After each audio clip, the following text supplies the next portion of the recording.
होशियार है। तो ये उत्तर मैं झेला हूं, लेकिन फिर मैं जब बताना शुरू करता हूं तब उनको लगता है नहीं यार मुकेश भाई यार हम गलत थे, वाकई में नहीं जानते थे। चलिए मैं एक एक प्रमाण दूंगा और आप उसको दिमाग में बैठाइए केवल, और इस कॉलेज से निकलने के बाद आप पाएंगे कि आपके कॉमर्स डिपार्टमेंट में जो 1500 लड़कियां हैं उसमें से आप 150-200 लड़कियां उनके ज्ञान से बहुत ऊपर हो गई हैं। कैसे? जिस समय पृथ्वी का निर्माण हुआ उस समय नदियां, पहाड़, खाई, पेड़ पौधे, वन्य जीव, समुद्र सब बना, नेचर ने बना दिया। अब प्रमाण देना शुरू कर रहा हूं कि विंध्य क्षेत्र हमारे देश का सर्वश्रेष्ठ क्षेत्र कैसा।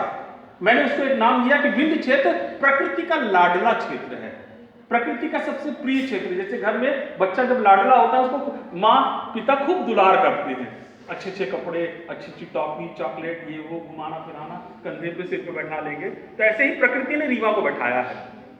पहला प्रमाण, पूरे देश में कोई जिला, कोई संभाग ऐसा नहीं है जहां नेचर ने 5 जलप्रपात दिए हो। 5 जलप्रपात। लोग बोलते हैं नैनीताल मसूरी में घूमने जाते हैं तो बोले इतना सुंदर है। हमने बोला वहां जितने झरने आप देखते हैं मसूरी और नैनीताल में, हमारे यहाँ 50 किलोमीटर में मिल जाएंगे। और यहाँ 5 वाटरफॉल है। वाटरफॉल सबने किसने देखे? एक तो किसी ने भी देखा होगा। अच्छे से हाथ उठाइए, सर को भी मालूम पड़े कि हमको आपको दिखाना पड़ेगा। वो सब 5 वाटरफॉल है और सब 300 फुट से गहराई से ऊपर है। पहला पूर्वा किसी ने देखा है? दूसरा चचाई, तीसरा क्योंटी, चौथा बहुती, पांचवा बेलौनी।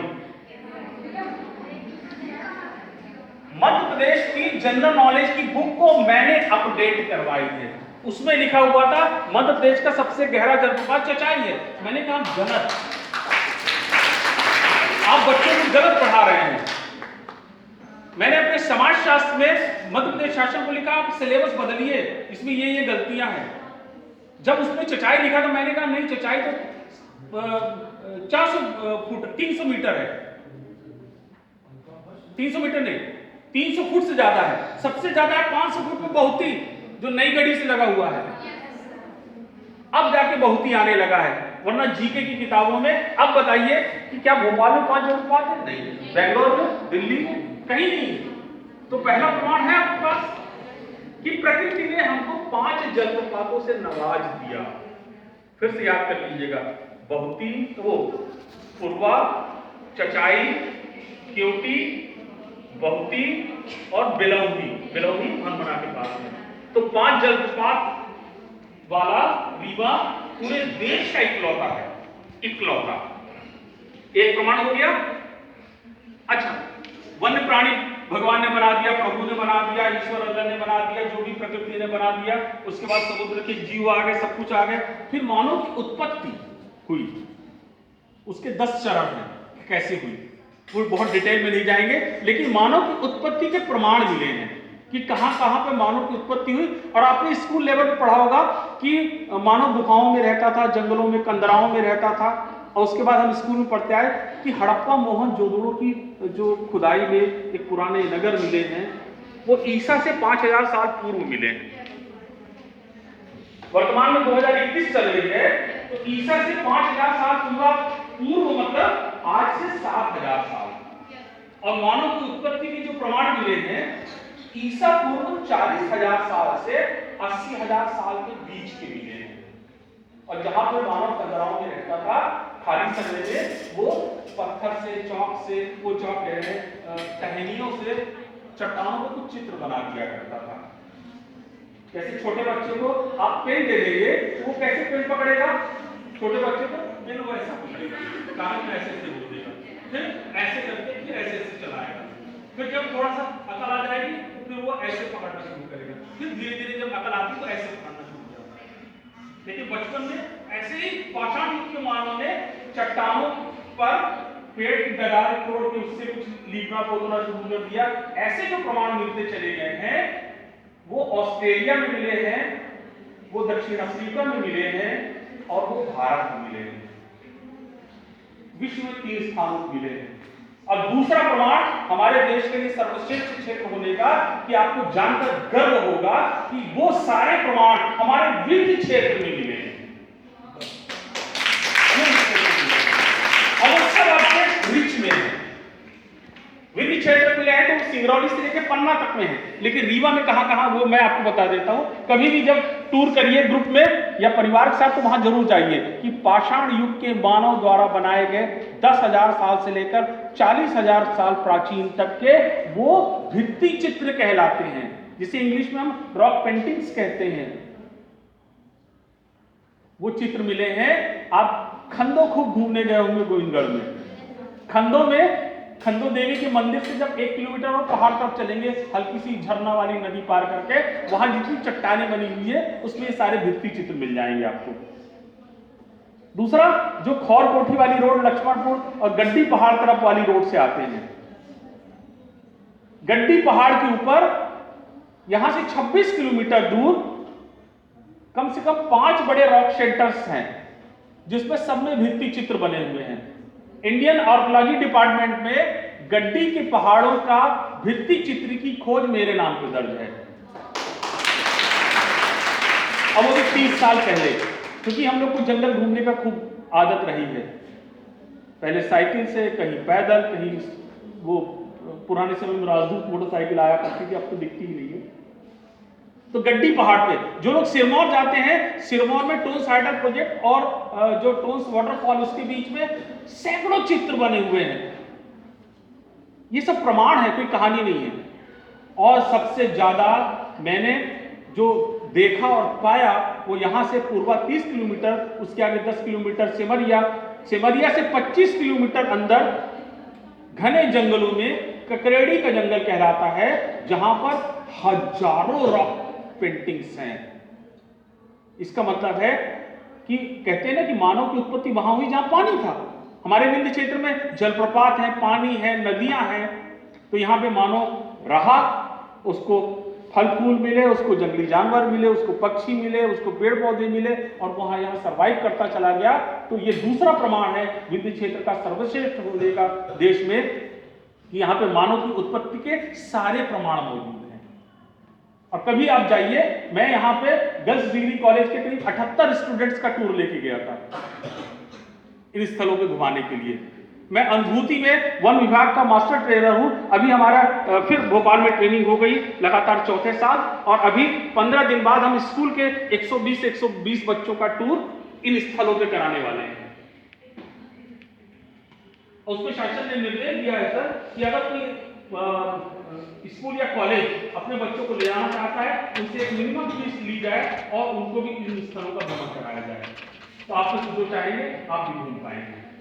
तो ये दूसरा प्रमाण है कि विंध्य क्षेत्र में मानव की उत्पत्ति अमेरिका, ब्रिटेन तरफ नहीं हुई है, वो दक्षिण अफ्रीका, ऑस्ट्रेलिया और भारत में हुई है, और भारत में वह रीवा क्षेत्र में है। ये दूसरा सबसे बड़ा प्रमाण है। चलिए अब आते हैं कि हम इसकी बात करते हैं कि फिर ऋषि मुनियों का मार्ग, जैसे लोग कहते हैं कि आप लोग भी सब जानने लगे हैं कि भाई सूर्य स्थिर है, पृथ्वी उसके चारों तरफ चक्कर लगाती है, 9 ग्रह चक्कर लगाते हैं, 9 ग्रह मतलब सूरज को मिलाकर। ये चीज अंतरराष्ट्रीय वैज्ञानिकों ने 400 साल पहले गैलीलियो ने बताया था, तो उसको पूरे देश के लोगों ने साला ये झूठ बोलता है, अफवाह फैलाता है, उसको मार मार के मरने पे मजबूर कर दिया था 400 साल पहले, 16वीं शताब्दी में। लेकिन हमारे देश के ऋषि मुनियों ने सैकड़ों हजार साल पहले ये चीज सिद्ध कर दी थी कि नहीं, इस पूरे ग्रहों का अधिष्ठाता सूर्य है और पृथ्वी उसके चक्कर लगाती है। ये 2000, 3000, 4000 साल पहले हमारे देश के ऋषि मुनियों ने बता दिया था। और आप देखें, उन्होंने पूजा पाठ से इसको जोड़ दिया। जब आप घर में पूजा कराते हैं, पंडित जी किसी को बुला लीजिए, उन 9 ग्रहों की स्थापना करते हैं, सूर्य, चंद्रमा, ये सब। फिर उसके बाद एक कलश रखते हैं, पानी रखते हैं, इस समुद्र का प्रतीक है, 9 ग्रह उस 9 ग्रहों का प्रतीक है। फिर वो आह्वान करते हैं सारे ग्रहों का, और फिर एक श्लोक बोलते हैं। आप सबके कान में वो श्लोक है, हमें याद नहीं रहता, हम भूल जाते हैं, इसलिए कि हमको इसकी गंभीरता का अंदाज नहीं है। ओम द्यौः शांति अंतरिक्ष शांति पृथ्वी शांति शांति रापा शांति रोषधयः शांति वनस्पतयः शांति शांति रेव शांति सामा शांति रेव। ये सब क्या है? ये वो मंत्र है, हे अंतरिक्ष आप नाराज न होना, हम पर कृपा दृष्टि बनाए रखिए। हे पृथ्वी हमसे नाराज न होना, हम पर कृपा दृष्टि बनाए रखिए। हे वनस्पति, हे औषधि वनस्पति, हे नदी, हे तालाब, हे पहाड़, हम सबको पूजते आए हैं। विश्व 100 साल से पर्यावरण की बात कर रहा है, हमारे ऋषि मुनियों ने हजारों साल पहले से पर्यावरण की बात की। और ऐसे ऋषि मुनियों का मार्ग जब वो लोग पूरे भारत की यात्रा करते थे, दक्षिण से उत्तर की ओर, पूर्व से पश्चिम की ओर, वह मार्ग रीवा से होकर जाता था। और वो पुराना मार्ग पुराणों में जो मिलता है, उज्जैनी से कौशाम्बी का मार्ग मिलता है, जहां महाकालेश्वर है और जहां महाकाल के दर्शन होते हैं। वह मार्ग जब रीवा से होकर जाता था तो वो इटाहा के पास में, उसको बहुत रिसर्च चल रही है अभी रिसर्च, वहां पे खुदाई में बड़े बड़े वो सब पात्र मिल रहे हैं। वो मार्ग वहां से होके रीवा होके फिर कटरा, ये इटाहा अजगरहा के आगे, वहां से होता हुआ फिर कटरा मार्ग, फिर उसके बाद इलाहाबाद जाता था। तो ऋषि मुनियों का मार्ग यही था। फिर आप देखें, मैं और जल्दी ला रहा हूं, तो ऋषि मुनि भी इस क्षेत्र से होकर गुजरे। हम पुराणों की बात करें अगर, तो हम सबसे पौराणिक ग्रंथ मानते हैं, जो हमारा धर्म ग्रंथ कहलाता है, रामायण कहलाता है। कौन नहीं जानता कि भगवान राम अगर अयोध्या से श्रीलंका गए थे तो वो चित्रकूट में रुके थे, कई साल चित्रकूट में रुके थे। चित्रकूट विंध्य क्षेत्र में है, आधा वो विंध्य क्षेत्र और 17 डिस्ट्रिक्ट लगता है, आधा उत्तर प्रदेश लगता है। इसका मतलब विंध्य क्षेत्र में हमारा रीवा, सतना, सीधी, सिंगरौली तो है ना। तो मतलब फिर एक बार सिद्ध हुआ विंध्य क्षेत्र पुराणों में भगवान लोग का भी मार्ग यही था, ऋषि मुनियों का भी मार्ग यही था। अब कोई अगर रीवा के बारे में पूछे तो अब इतनी सारी चीजें बता सकते हैं कि 4-5 प्रमाण मैंने अभी दे दिए। चलिए और प्रमाण देता हूं आपको, सब सिद्ध प्रमाण, ये कोई कहानी नहीं है। अब देखिए कि ईसा पूर्व एक व्यक्ति हुआ जिसे हम कौटिल्य के नाम से जानते हैं, उनका दूसरा नाम राइट, चाणक्य। चाणक्य ने आतताई राजाओं के खिलाफ एक आम आदमी को सम्राट बना दिया, उसका नाम था चंद्रगुप्त मौर्य। चंद्रगुप्त मौर्य गुप्त वंश चला है, उसके प्रतापी राजा हुए सम्राट अशोक। सम्राट अशोक ने खूब लड़ाइयां लड़ी, हजारों लाखों लोग का जब खून देखा तो उन्होंने शांति का मार्ग अपना लिया, और शांति का मार्ग अपनाने के बाद उन्होंने बौद्ध धर्म ग्रहण किया। और बौद्ध धर्म ग्रहण करने के बाद उन्होंने शांति की स्तूप बनवाए देश में। हम किताबों में कितना पढ़ते आए हैं, सारनाथ में बनवाया, सांची में बनवाया, लेकिन आपको जानकर फिर गौरव होगा, छठवां प्रमाण कि वो शांति की स्तूप उन्होंने रीवा में बनवाया। अब रीवा में कहां है कोई बताएगा? चलिए मैं बताता हूं। अब कभी जाइएगा रीवा से रायपुर पर चिड़िया, रायपुर पर चिड़िया से मनगवा, मनगवा से जब इलाहाबाद रोड जाते हैं तो पहले पड़ता है गंगेव, फिर पड़ता है गढ़, फिर पड़ता है कटरा, ये पड़ेगा 60 किलोमीटर। फिर वहां से लेफ्ट साइड में 2 किलोमीटर रोड अंदर जाएगी, वो हिस्सा कहलाता है देउर कोठार, बुद्ध स्तूपा। वो बुद्ध स्तूपा कहलाता है क्योंकि बौद्ध धर्म अपनाया था सम्राट अशोक ने, लेकिन वहां पे जितनी इबारत लिखी हुई मौर्यकालीन, वो मौर्य काल कहलाता था, गुप्त वंश का मौर्य काल कहलाता था। तो इसका मतलब है कि सम्राट अशोक को भी यहाँ के पौराणिक मार्ग की जानकारी थी, इसलिए उन्होंने रीवा को चुना। कितनी बड़ी बात है ये, क्यों नहीं उन्होंने चुना भाई दिल्ली और कलकत्ता, चेन्नई को क्यों नहीं चुना, लेकिन उन्होंने रीवा को चुना। मतलब फिर एक बार सिद्ध हुआ कि विंध्य क्षेत्र और रीवा हमारे देश का सर्वश्रेष्ठ क्षेत्र है। सहमत है कि नहीं? अरे जोर से हाँ बोलिए। एक ही प्रमाण गलत हो तो बताइए, सबके पास तो सारी चीज के प्रमाण है। चलिए नई ईसा में प्रवेश करते हैं।